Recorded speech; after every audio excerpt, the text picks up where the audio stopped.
Hello बच्चों, चलिए प्रश्न बढ़ते हैं। 1 - 1/3 प्लस 1/9 प्लस डैश डैश हमारे अनंत पद हैं। तो देखो, श्रेणियों का अनंत पदों का योग ज्ञात कीजिए।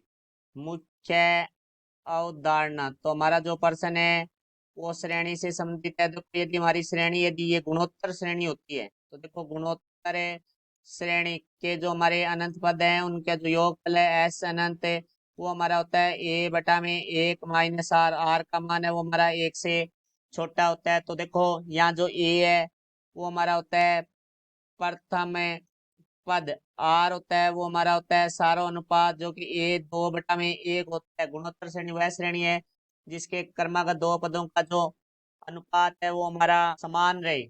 तो अब देखो, हमारे प्रश्न के बारे में बात करते हैं। दी गई श्रेणी के अनंत पदों का योगफल ज्ञात करना है, तो हम इसे एस अनंत से लिखेंगे। तो देखो भाई, हमारे पास 1 - 1/3 प्लस 1/9 इस तरह से अनंत पदों तक है। तो यहाँ से हम A/2 निकालते हैं, अर्थात हम दूसरे पद और पहले पद का जो अनुपात है वो निकालते हैं। तो -1/3/1।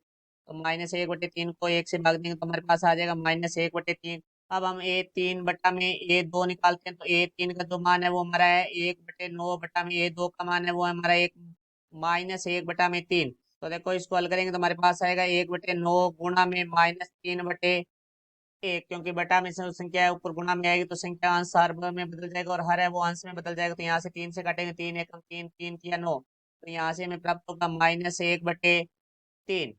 तो यहाँ से देखो भाई, अब हमारा जो प्रथम पद है ए वो हमारा होगा 1, क्योंकि इनका सारा अनुपात है वो बराबर है। तो ये गुणोत्तर श्रेणी है और आर का मान हमारा A/2 होता है, जो कि -1/3 है, जो कि 1 से छोटा है। तो हमारा एस अनंत बराबर, यहाँ सूत्र का प्रयोग करेंगे तो एक का मान है 1/1 माइनस आर। तो आर का मान है -1/3। तो यहाँ से देखो भाई, हमारे पास है प्राप्त हो जाएगा एस अनंत बराबर 1/, माइनस और माइनस प्लस, तो 1/3। तो यहाँ से जो हमारा लैस आएगा वो आएगा 3। तो 1/3 लैस आ गया, तो 3 + 1। तो यहाँ से एस अनंत बराबर हमारा बन जाएगा 1/4/3। तो ये इसको हल करेंगे, एस अनंत बराबर देखो 4/3 बटा में अब गुणा मिलाएंगे तो ये 3/4 हो जाएगा। तो हमारा 3/4। तो ये हमारे श्रेणी के अनंत पदों का योगफल हुआ। ये हमारे प्रश्न का उत्तर, आशा करता हूँ समझाया होगा। धन्यवाद।